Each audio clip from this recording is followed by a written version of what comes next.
Salah satu situasi yang setan inginkan dan rencanakan dalam hidup orang percaya adalah berada dalam situasi terjepit dan terdesak.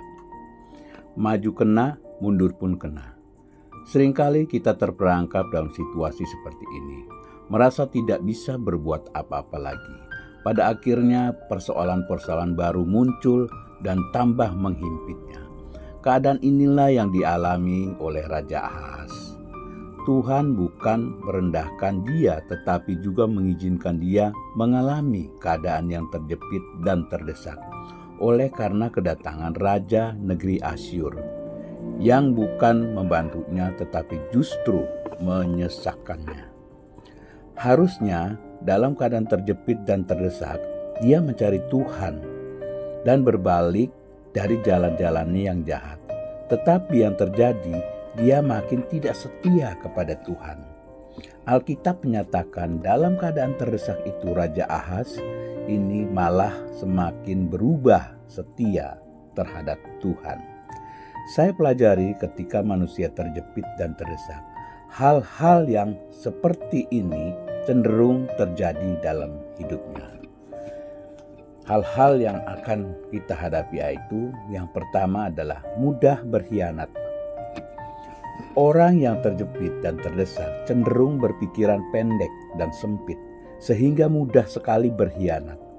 Padahal kalau kita perhatikan ketika seseorang itu tenang dan santai dalam hidupnya, maka dia cenderung mudah untuk bertahan dan setia dalam langkah-langkah kesehariannya. Sebaliknya, ketika seorang terjepit dan terdesak, maka dia akan merasa wajar untuk berkhianat. Berkhianat terhadap suami, istri, gereja, dan Tuhan. Mengapa?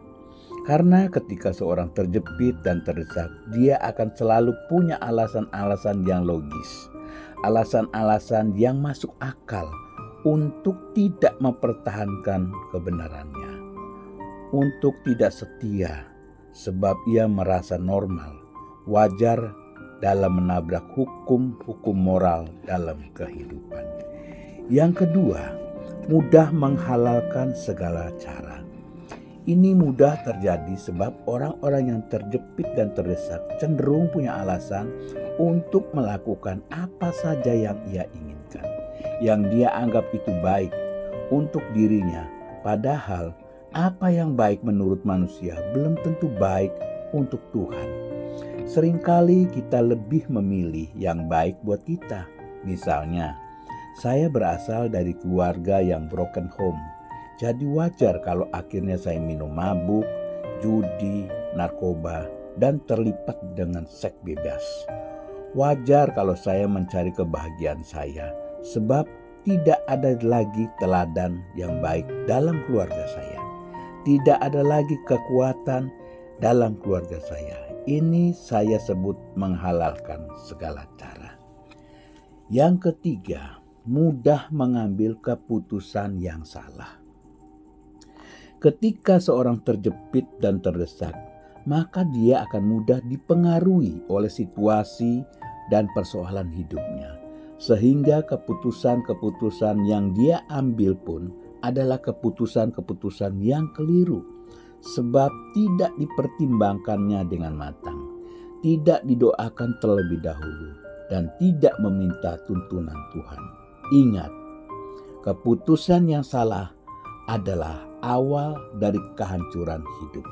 Sebaliknya, ketika kita belajar tenang dalam situasi yang terjepit dan terdesak, maka kita akan cenderung bisa mengambil keputusan yang baik dan berkenan kepada Tuhan. Yang keempat, mudah kompromi terhadap dosa. Prinsip-prinsip kehidupan, firman Tuhan, dan moral mulai diabaikan dalam kehidupannya. Akibatnya, tidak ada lagi sensitivitas terhadap pelanggaran, terhadap kehendak Tuhan. Firman Tuhan, karena itu ketika orang terjepit dan terdesak, ia akan mudah sekali kompromi dengan dosa. Sebagai hamba Allah, saya mau ingatkan buat saudara, Memang kadangkala kita dalam keadaan terjepit dan terdesak, tetapi Yesus berkata, "Akulah pintu." Artinya, di dalam Yesus selalu ada jalan, pertolongan, dan kepastian kemenangan. Sharing pada hari ini terambil di dalam 2 Tawarik 28 ayat 16 sampai dengan 27 yang bertema ketika terjepit dan terdesak.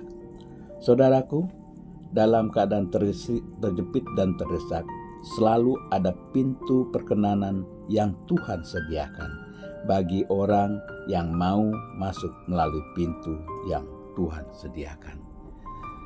Puji nama Tuhan, terus kita belajar untuk mengetahui dan menghidupi firman itu, dan kita melakukannya sesuai dengan kemampuan kita. Katakan amin.